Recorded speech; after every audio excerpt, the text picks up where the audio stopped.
Here we are, guys, in part 18 of this story. What if Naruto was smarter than he appeared to be in the manga?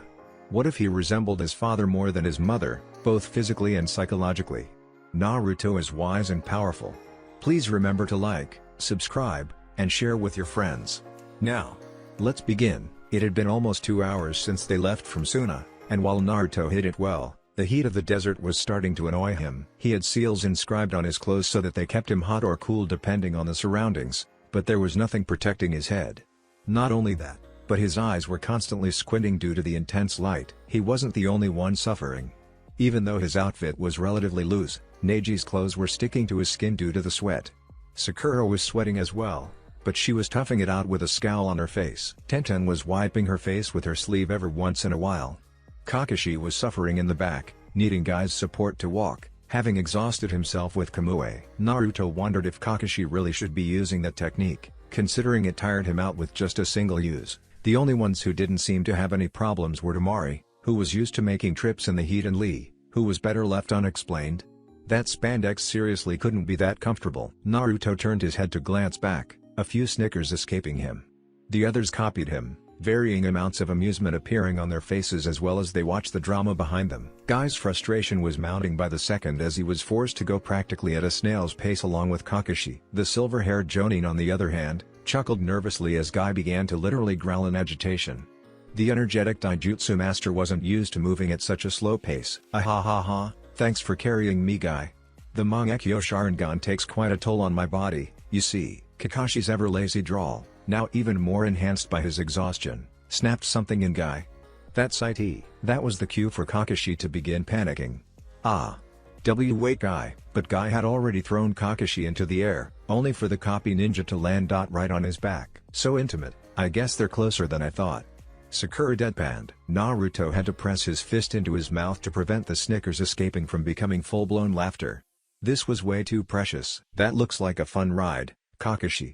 Naruto full-heartedly teased the man. Kakashi's glare could have scared off a full-grown tiger, if he hadn't been in such a pathetic condition. Sakura looked a bit green though, pressing her palm to her forehead. Please don't say such things, Naruto. The images are hard to get rid of. Kurama was howling in laughter in Naruto's mind, who himself was having trouble containing himself. Temari looked a bit green like Sakura, thinking to herself, 2 years in the leaf and I'm still discovering new things every day. Neji and Tenten were looking incredibly exasperated, no doubt used to the hyperactiveness and weird actions of their sensei. Kakashi spoke through gritted teeth. Naruto, get me off his back. Now, not to worry, Kakashi. Guy cheerfully maintained, adjusted Kakashi on his back. I'll carry you everywhere if you need be. Naruto honestly thought that his stomach would burst from holding so much laughter within. It wasn't helping at all that Kurama wouldn't stop laughing. What he was about to say next wouldn't earn him any favors with Kakashi, but it would be so much fun. It had been so long he had played a good prank. Now we can travel much faster, eh Guy-san? Guy's answer was an ecstatic shout. Yes. Let's go. With that, Guy ran forward with a burst of speed that left a dust cloud behind him. Naruto turned to look at the one person who was happy with this development. Lee had his hands curled in fists, head bowed and trembling. When his head shot up, his eyes were swimming with tears. What youth?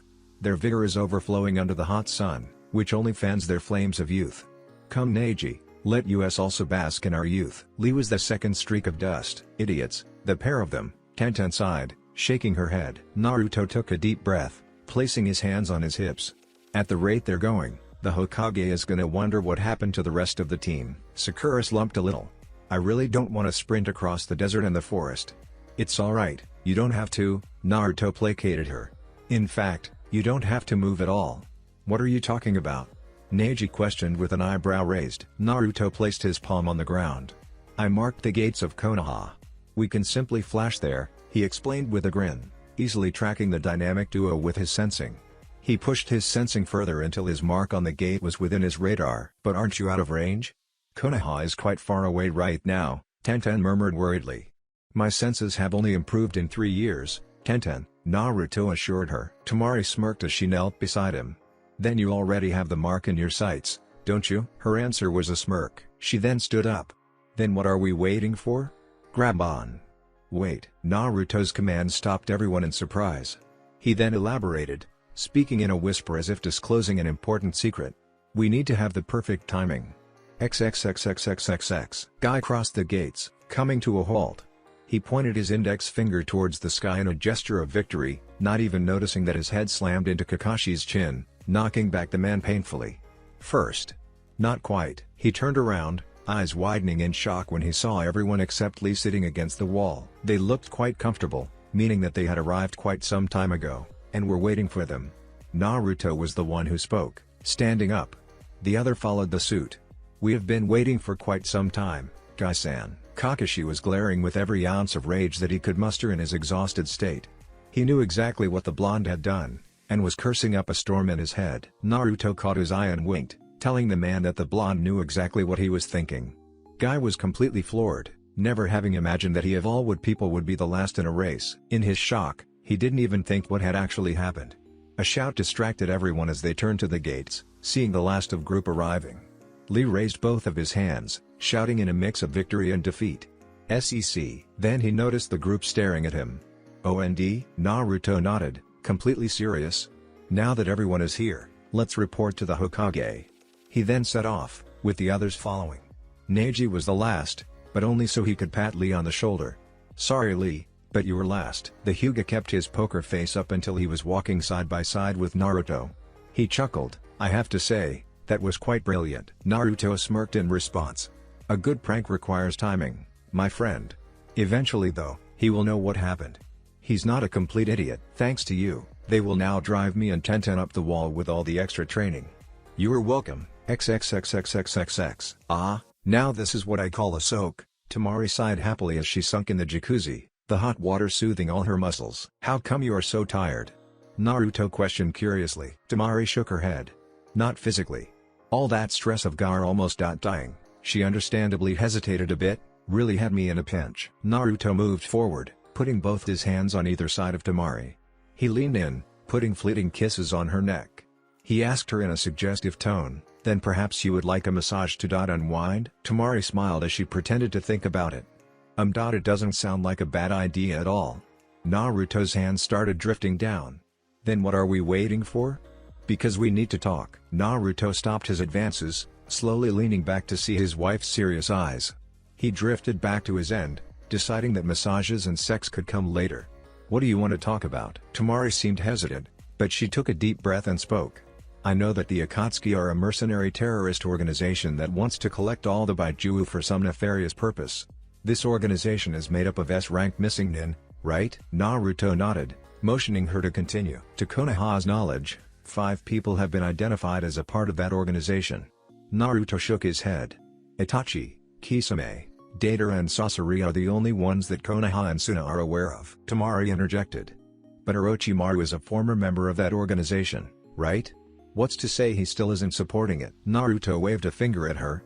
"Orochimaru left the organization to pursue his own goals of destroying Konoha and achieving immortality in an Uchiha body. In fact, Jiraiya believes Itachi is the reason Orochimaru left Akatsuki. The prick tried to play smart with Itachi, and got his ass handed to him. That is why Orochimaru shifted his interests from Itachi to Sasuke." Temari had a surprised expression as she digested the new information. "I wasn't aware of that." Shiten waved a hand. "What I'm trying to say is, there is a probable chance that, and it might not even be true, Sasuke might join Akatsuki in the future." Naruto folded his hands. This was a serious matter. It had occurred to him as well that Sasuke might join the mercenary organization. He knew that the Uchiha was hell-bent on destroying his brother, and Orochimaru won't remain in his way for long. What he wasn't seeing was Temari's reasoning.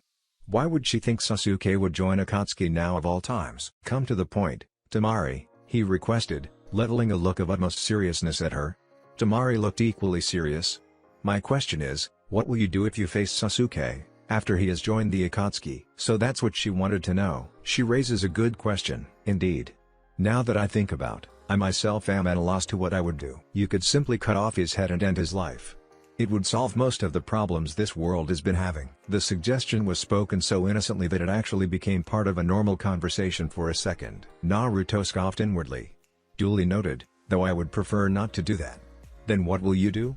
"That's the question, isn't it?" Temari watched Naruto thinking, though to her it was more like he was having an inside conversation with his prisoner. It was sort of impressive that his gaze was locked onto her, and actually seemed to be focused, when instead he was chatting to a completely different person. Finally, after a long moment, Naruto spoke. I would need to speak with him in person.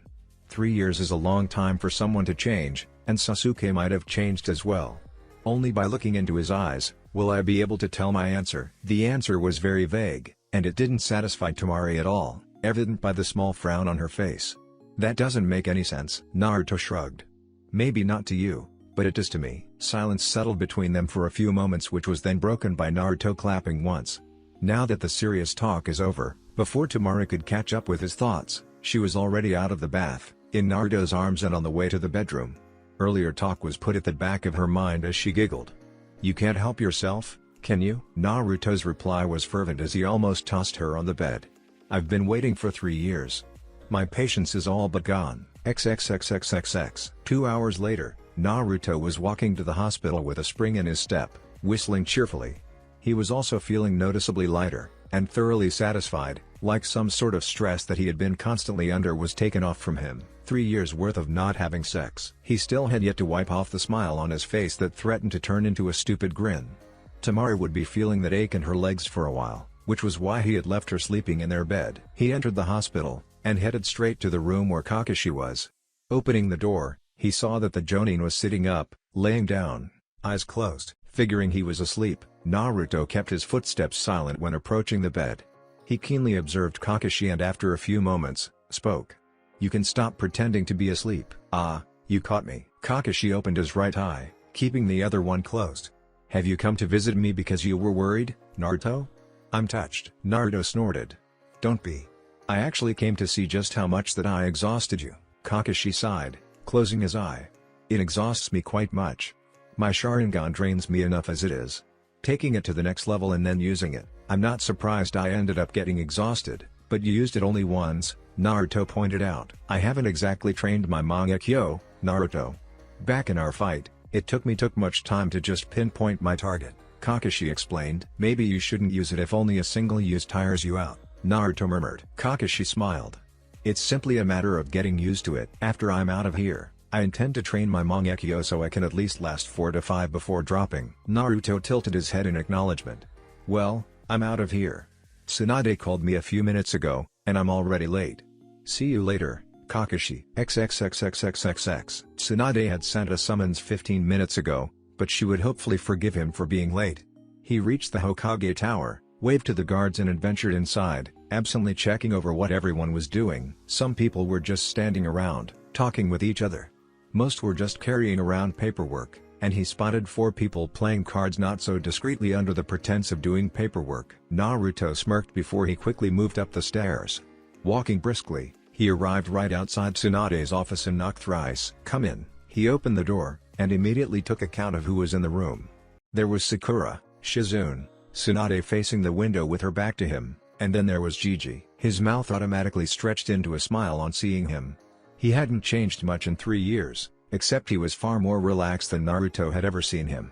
Guess retirement is the cue. Tsunade turned around, scowling at him. You're late.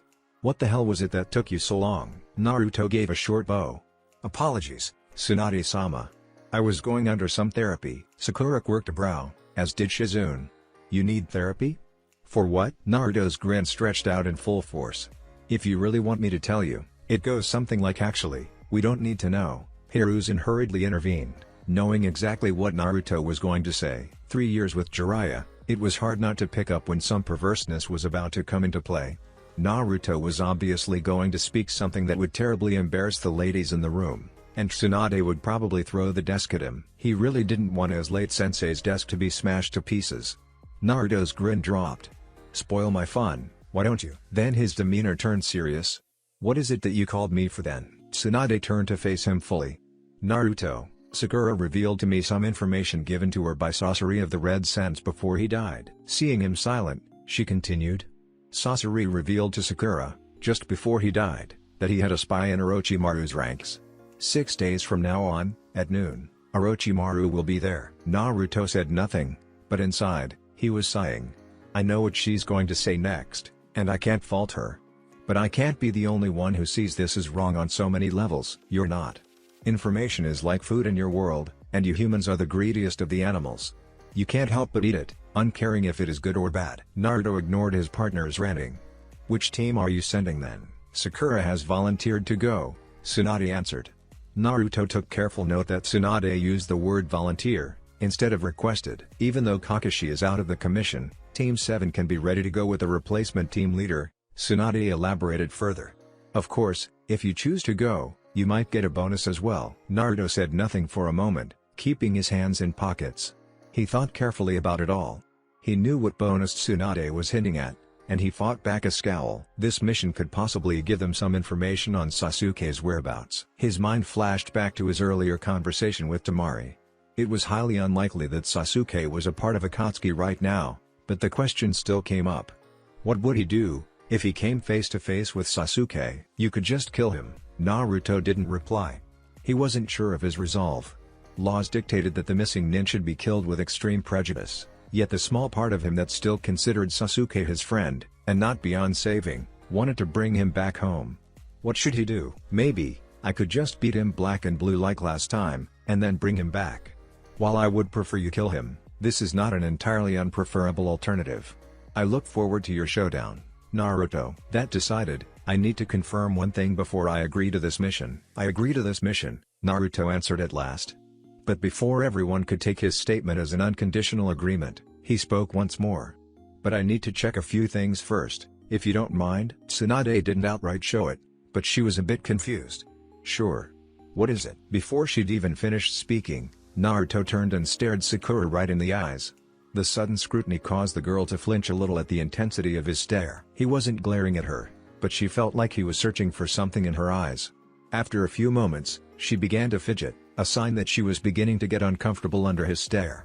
What is it, Naruto? Sakura, he began, fully turning to face her. I need your word that you would be able to do the right thing when the time comes. That statement brought a wave of confusion in the room, since there was a lack of context in his words. However, Sakura sensed a certain depth in his words, and her voice was cautious. What do you mean? There is a chance that you will meet our former teammate on this mission, and I am well aware of how you have feelings for him. Will those feelings interfere in the mission should we be required to kill him? The question surprised everyone in the room. No one expected such a question to come out of Naruto's mouth, who was well known for his fierce loyalty to his comrades. Sakura's eyes had gone wide with shock, and she had barely kept from gasping. She knew that Naruto didn't want to kill Sasuke, evidenced by how he had brought him back to the village alive, albeit barely, but looking in his eyes, she found an unwavering resolve. She found it hard to believe that 3 years had changed him so much that he was willing to kill his former comrade now. She couldn't see a doubt in his eyes. What she was unaware of, was that the resolve was to do whatever was required of him. Should the situation arise, he would have to steel his resolve to do what was necessary, even if it meant killing Sasuke. But in 3 years, Sakura had changed as well. There was a reason that Tsunade had agreed to take on her as an apprentice. Tsunade had begun teaching her the secret to her super strength technique, and in turn Sakura had to promise her that she would get rid of any feelings that she had for Sasuke. I will not have any of my shinobi sympathizing with a known traitor, were her exact words. At the time, the request was like a hammer straight to her heart. Sakura had been forced to evaluate her feelings for the Uchiha, and as painful as it was, she had come to conclusion that she didn't truly love him, as she originally believed. She was infatuated, she was obsessed, but never truly in love. She had been living in a fantasy world back then. Tsunade had ripped off the pink-tinted glasses from her face, showing her the reality. Sakura had been forced to admit that Sasuke was not who she believed he was. He only had one ambition, and he didn't care who got caught up in his path. The last straw was when Tsunade told her that Sasuke had been completely willing to kill Naruto.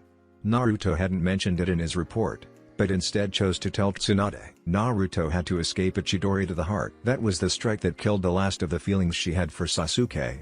From then on, she trained hard to become a kunoichi who could actually be useful in the field, instead of having to rely on her teammates to get her out of dangerous spots. Taking a breath to steady herself, she replied while looking back into his eyes. They will not, because they don't exist. The succinct reply threw Naruto off for a moment, but he steadied himself. He stared hard in her eyes, looking for any sign of lie, but she stared back unflinchingly. His stare lightened, and the side of his mouth quirked up just for a moment. Then I don't need to worry, he said at last. Sakura found herself fighting down a grin.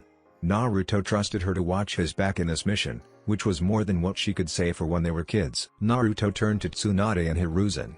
You know very well that this is most likely a trap. Why are you authorizing this mission?" Tsunade took a deep breath. "We have no illusions that it's not a trap.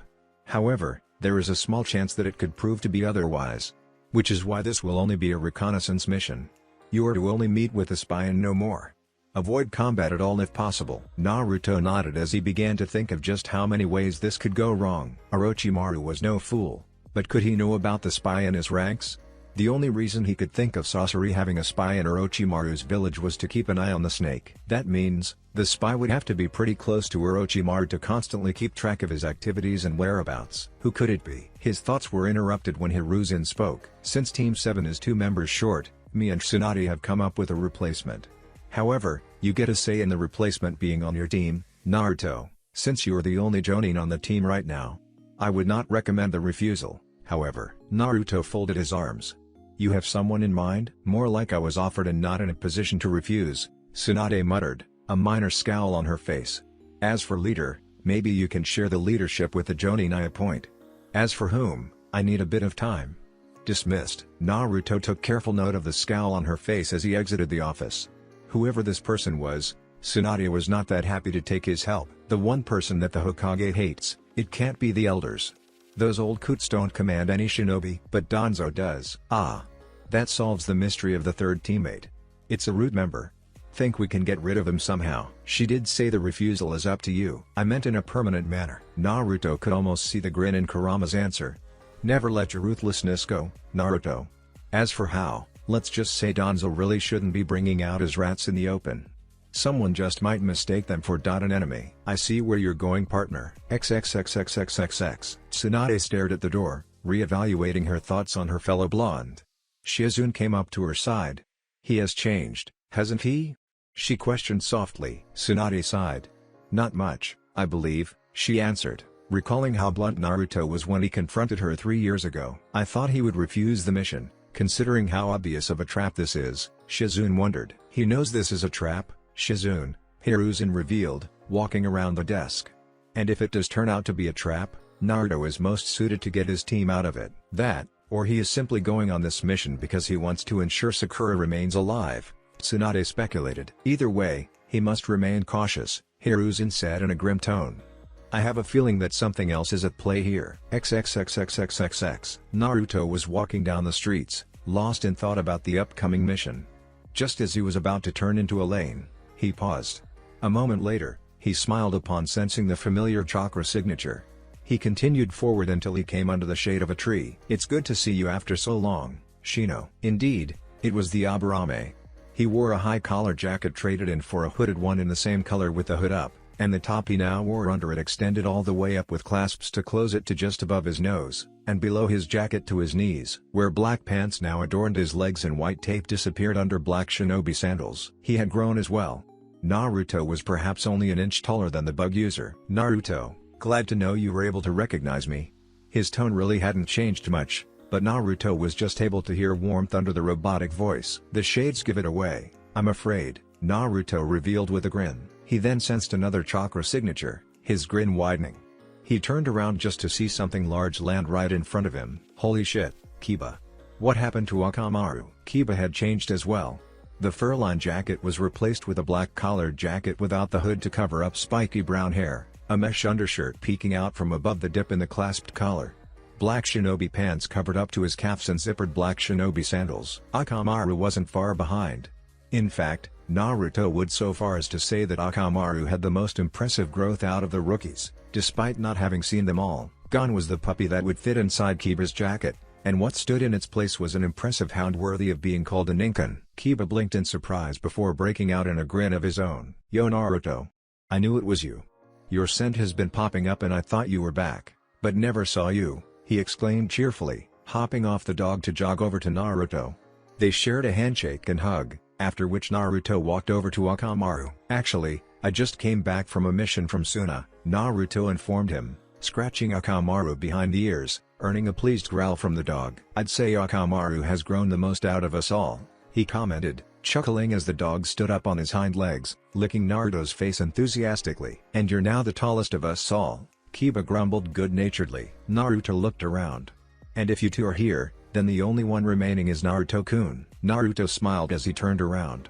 There she was, and dare Naruto say it, Hinata was easily one of the most beautiful girls around here. She had filled out such even more than Temari, and her hair was now longer, falling to her waist, but her bangs were still cut princess style. She still wore her jacket, but it was no longer bulky as it was, showing hints of her figure.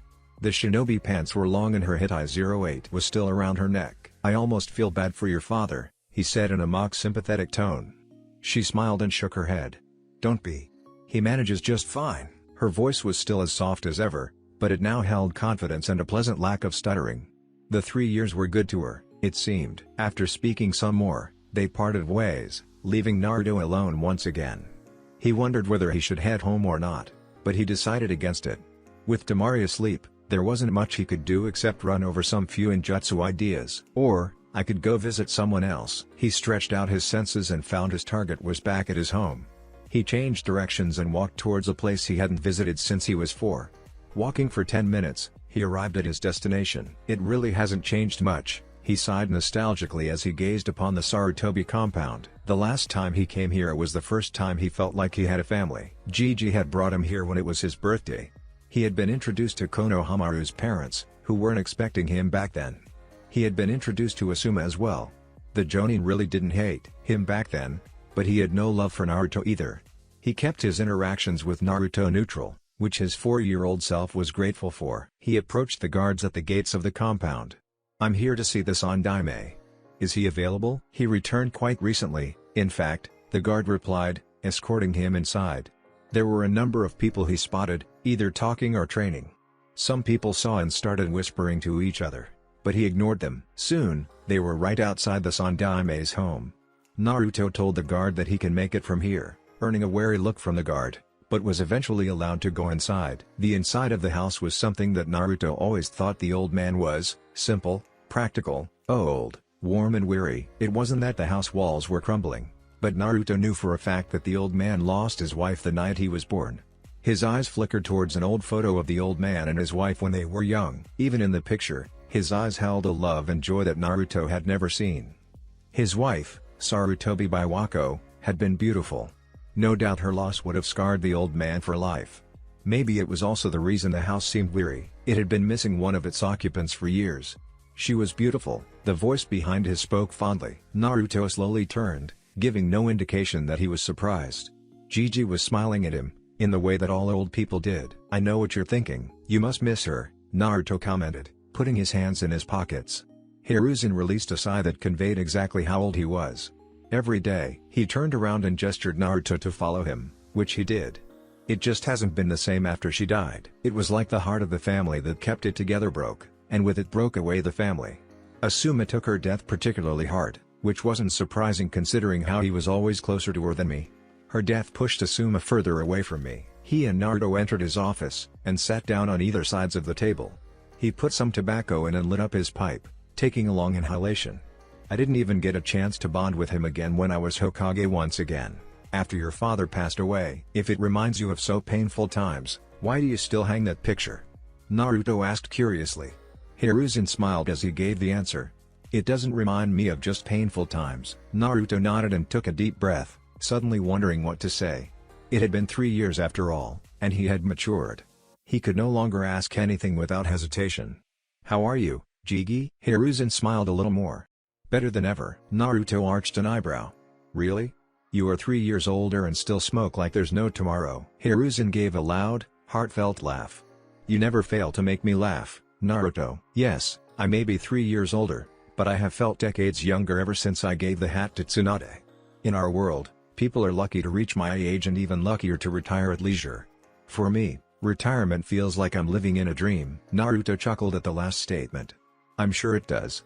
It is rare in the shinobi world for people to achieve their dreams. They sat in silence for a moment, after which Naruto spoke up. So how do you spend your free time now? Hiruzen released a puff of smoke, leaning back in his seat. Well, even before I gave up the hat, Konohamaru had been begging me to train him. I have been training him quite regularly since the last 3 years. Naruto smirked. Is that right? Then he must have gotten quite good. Hiruzen gave a non-committing grunt. He has improved, that's for sure. But he still has ways to go before he becomes Chunin level. Naruto smiled. You have high standards, Gigi. Hiruzen snorted. I'm the Sandaime Hokage, boy. Of course I have high standards. You think my students became the Sannin just like that? Naruto completely agreed with that argument. No, they didn't. And I see that you have got quite the bingo book entry, Hiruzen said with a knowing look. Naruto rubbed the back of his neck. Actually, it was something I never expected, to be honest. Oh? I didn't think that scaring a team of Iwa shinobi would bump me up to SS rank. Hiruzen folded his fingers and rested his chin on top of them, leaning forward. Would you mind telling me what happened? Naruto smiled and shook his head. No, not at all. Flashback. You know, sometimes I wonder just how the hell you became a spy master, Naruto grumbled. Jiraiya scowled and turned away, barely pouting. How was I to know that the client would double-cross us with the Yakuza? Naruto's deadpan was impressive. We both know you thought that the guy was shady from the start. Jiraiya shook his head. We deal with a lot of shady clients, but very few had the nerve to double-cross us. Besides, the guy hadn't done anything significant to be on my radar. My spy network is currently being stretched almost to the limits to keep tabs on our resident mercenary group. Naruto tisked, waving a finger. You know that's a pretty weak excuse for you. Surely you could have asked me to keep an eye on him with a few of my clones. Jiraiya turned his scowl on him. Then why didn't you say so? Naruto shrugged his shoulders, completely unbothered by the scowl. You were in charge of the mission. Besides, I thought you knew best when it came to dealing with shady people, so I trusted you. Now, I'll be a bit more careful. Watch it, brat, Jiraiya growled, itching to just pound a fist into Naruto's skull. My greatest apologies, honorable spy master, Naruto bowed, and Jiraiya could almost see the sarcasm oozing like a waterfall. Taking a deep breath, he counted to 10 and let go. Sometimes, Naruto got under skin too well. They were assigned a mission to recover a noble stolen property that someone had stolen. Turned out, the clan was practically in a war with another, almost sister-like clan over the possession of a sword that was said to never dull, no matter how many times it was used. The lesson that Jiraiya had taught him when it came to situations like these was, stay neutral if you can help it. If it wasn't your business, don't make it your business. Unfortunately, they were hired by one of the two clans to steal the sword and give it to them. Between Naruto and Jiraiya, stealing the sword was no biggie. In fact, the only interesting thing was that Naruto had to impersonate a female servant to infiltrate the other compound.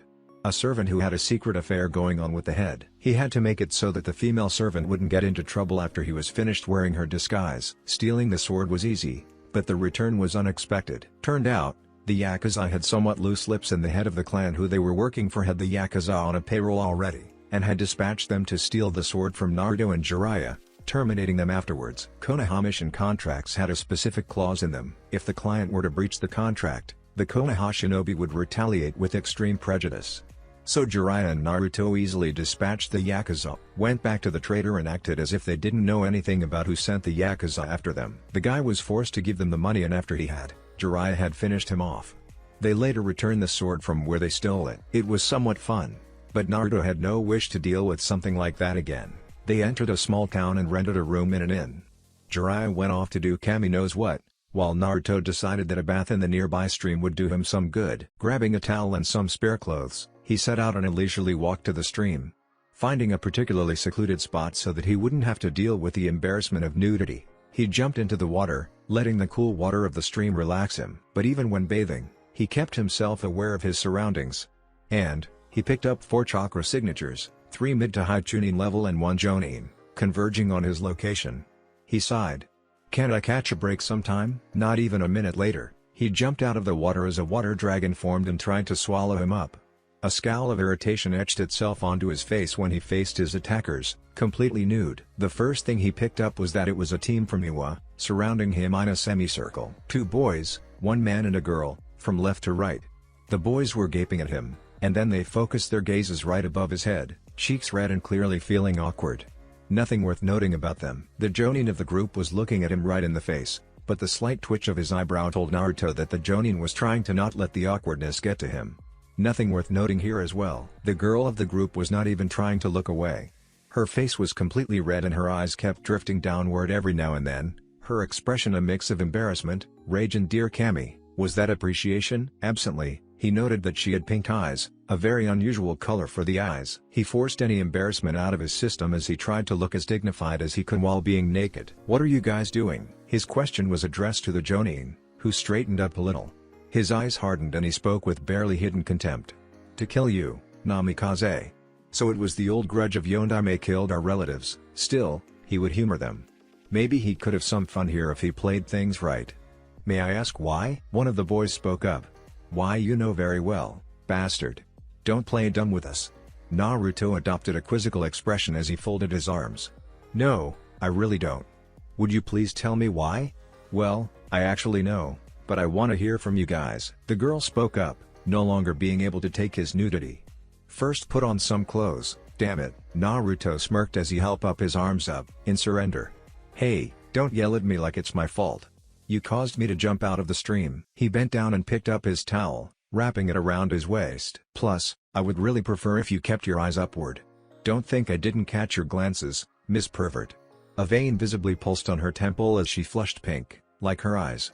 I'm not a pervert, asshole. Okay, enough. The Jonin apparently had enough of the pointless conversation. He then turned to Naruto, a look full of loathing on his face. We have a score to settle, Namikaze. What score? The calmness with which Naruto asked his question seemed to push the girl over the edge. The score that your damn father leveled against us, asshole. He slaughtered 1,000 of our shinobi without a second thought. Do you have any idea what that did to the name of our village? All we are remembered for is how badly we lost to your father in the war. He tore up so many families, mine included. He killed my mother. By the end, tears were sliding down from her eyes. Naruto glanced to the others. Everyone had hard faces were raging bubbling in their eyes. He took a deep breath. This was a delicate situation, and it should be handled as such. It would be oh so easy to antagonize them. But he had to attempt to reason, even if it had almost a negligible chance of working. He looked the girl right in the eyes. I understand your anger, trust me I do. But you must hear my argument before you attempt any action, he pleaded. The girl only clutched at her kunai tighter. What could you have to say now? Naruto narrowed his eyes. First of all, it was a war. Your village was not the only one that suffered. Losses were dealt on both the sides. He held up a hand to stop anyone from shouting back. Second, don't forget that it was your village that started the war. You forced a retaliation from Konoha. All my father did was protect his home. What you call slaughter, my father called duty. Don't think for a second that he enjoyed ending 1,000 lives and scattering hundreds of families. He did what was necessary. Would you not do the same if you were in his place? Would you not kill to protect your home? He looked directly at the girl as he asked his questions. The anger in her eyes was slowly being replaced by frustration. Either at the wait to kill him, or being unable to find an answer to his question. And lastly, my father is dead. He has been for 15 years now, since the day of my birth. The man you wanted dead is dead, and he didn't even spend one day with his son before he died. What more do you want? The day the news of Yellow Flash's death reached Iwa, we rejoiced. The Jonin said in a low voice. We celebrated the fact that the murder of many families of the village had finally met his end. But it doesn't end there. We searched, for years. We promised ourselves that we would wipe out any speck of the Namikaze that lived, but found none. But the day the news of your identity reached us, you don't know how angry it made us, Namikaze. To think that bastard had a child. To think that he created his family, while slaughtering ours. It didn't sit well with us. Which was why we kept an eye on you, waiting for our moment. His eyes hardened with determination as he fell into a stance with the others. Now that we have the perfect opportunity, do you really think I would be swayed by pretty words from you? Do you think any of us would? Naruto unfolded his hands. I thought not. Any last words before you join your father, bastard? Naruto sighed. This grudge of yours is nonsensical. Insolent fool. It was one of the boys that shouted, throwing a horde of kunai at him. Naruto blurred away in a shunpo, leaving an afterimage and appearing a few meters away. Come on guys, think about it. Why are you trying to kill me for something that my father did? It doesn't make any sense. Just die, scumbag. The boy who had thrown the kunai rushed at him, trying to slash at him. Naruto's eyes hardened. Reasoning had failed. Now was the time to make a point. He easily caught the hand of the kunai by the wrist, delivering palm thrust in the chest to push him back several feet. His danger sense buzzed, making him duck and miss a slash at his neck. He blurred in a shunpo once more, appearing right behind his attacker the second boy and kicked him in the back, causing him to crash into a tree. Spikes suddenly burst from the ground, and he would have been skewered if he hadn't jumped up high. His eyes widened a fraction when the Jonin met him mid-air, with an expression of rage and a stab on the way to his heart. The stab connected, and his image burst to reveal a rock the size of a human fist. The Jonin narrowed his eyes in frustration as he landed, looking around for the blonde. Kurotsuchi got up from where she had cast the jutsu, looking around desperately. The boys came back from where they had been thrown, and were looking around as well. Suddenly, the Jonin shouted as he jumped up.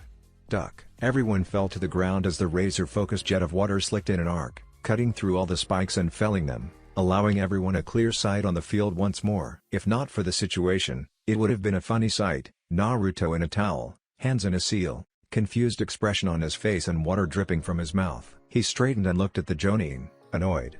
"You made me miss a perfect shot." The Jonin grinned toothily, and rushed at Naruto, engaging in close combat. His movements were noticeably more polished than the Chunin. But he was a bit slow for Naruto's eyes. He caught a back roundhouse kick by the ankle, and swung the Jonin into an arc, and into the ground.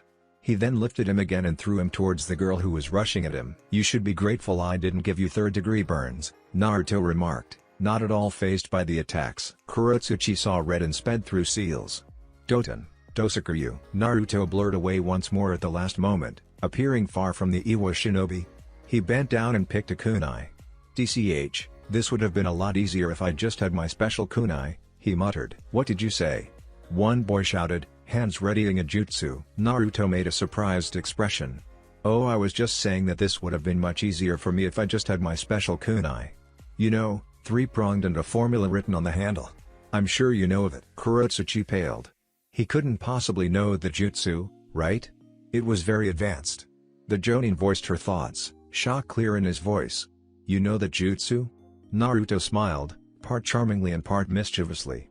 "I am his son, aren't I?" Then his face cleared of all expression so fast that it was a whiplash. "And I have you marked." Before them, he literally vanished from his place. Not blurred, vanished. As if swished out of existence. She moved to shout to everyone, to move, but she was frozen in shock, as were the others. But they moved before she did, falling forward, faces slamming onto the ground, life extinguished from their eyes. It was over in a flash. She slowly turned her neck towards where the boys were now lying, a pool of their own blood. Namikaze was walking towards her calmly, blood dripping from the kunai in his hand. She wordlessly snarled and was about to move when she froze, this time for real. It wasn't shock, she really couldn't move a muscle. It felt like various rods were jammed into her body, holding her in place. "Kanashibari no Jutsu," Namikaze revealed the answer to the question in her mind, now standing right in front of her. "Something very useful for me in the field." He grabbed her hand holding the kunai, and gently moved it down, and she wasn't able to do a thing to resist. She felt ashamed and disgusted at herself for being so weak.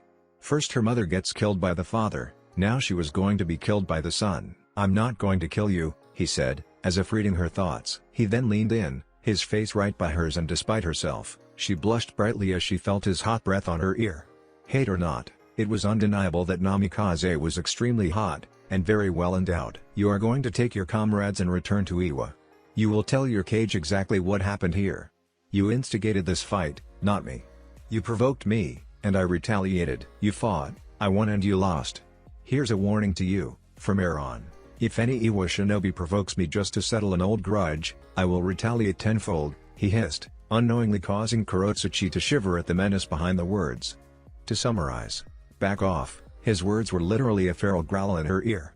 He then stepped back, no sign of any rage or the menace with which he spoke. "This is my first and last warning to Iwa," he informed her, walking towards his clothes now. He then turned to face her one last time. Raijin no Te. Never grants mercy twice. His eyes were flinty chips of azure ice.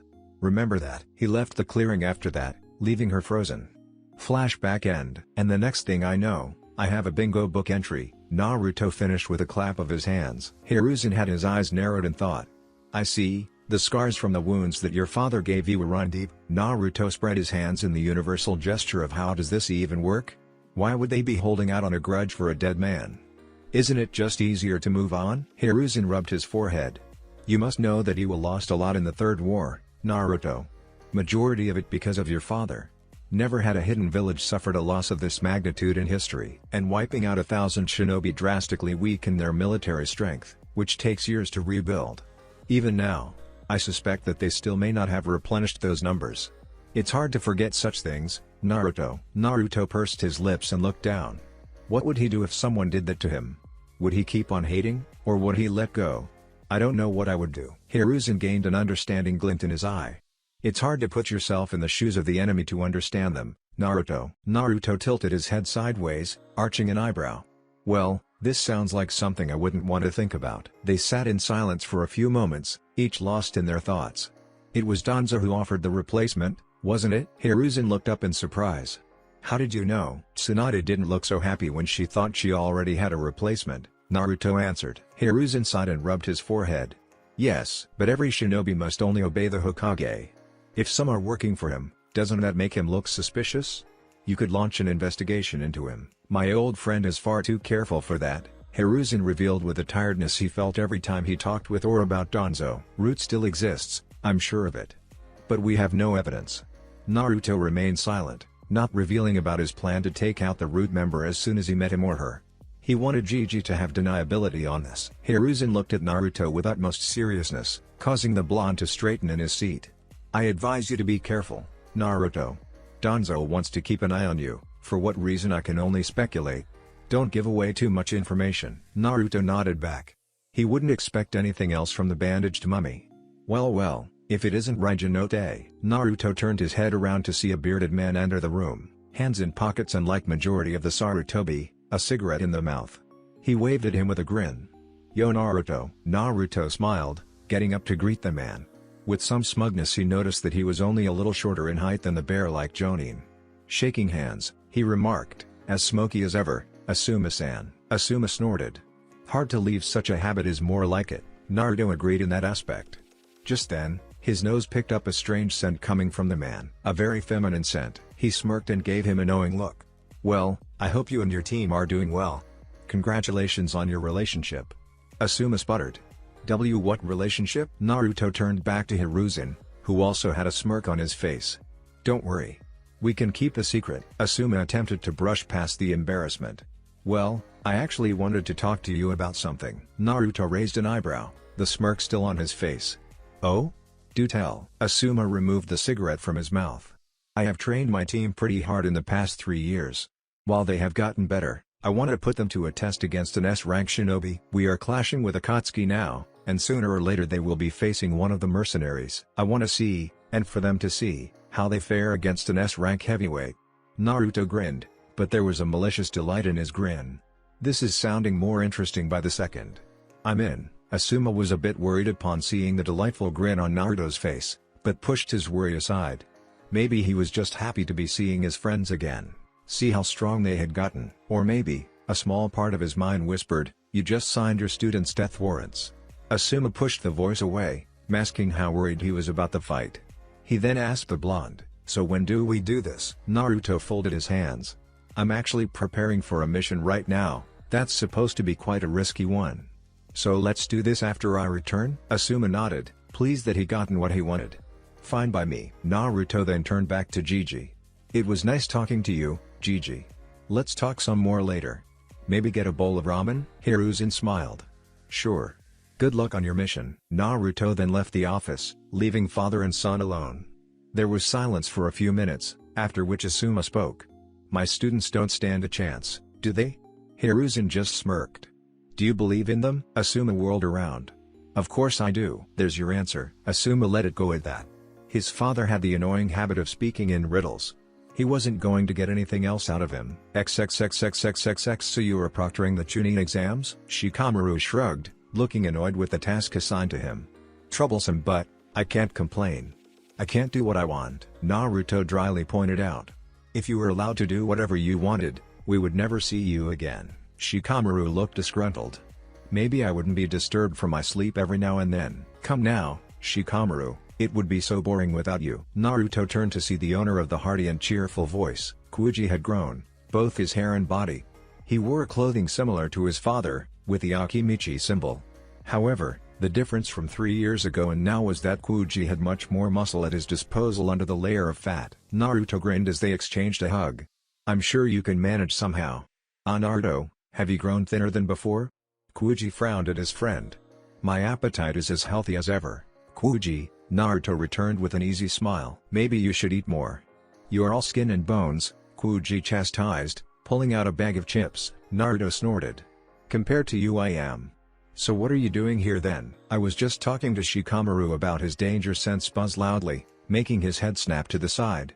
Shikamaru and Kuuji were right behind him, noticing the attack at the same time. But Naruto was already moving. Air appeared around his hand like a blade of wind, slashing away at the strange black and white creature. As soon as he slashed it, it burst into a black liquid that, Naruto wasted no more time, disappearing in a flash step and appearing right behind his attacker, kunai to the throat. Shikamaru and Kuuji gaped at the speed which Naruto moved towards the attacker, who wore a Konoha headband. Naruto observed his attacker closely, learning whatever he could. Pale skin, suggestive of spending extended period of time away from sunlight. Bears smell of sewer air, which means he remains underground, close to the sewers. Unusual choice of clothing, unique equipment.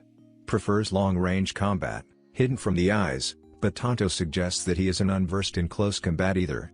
Approximate age, 15 to 17 years old, low Jonin level chakra reserves.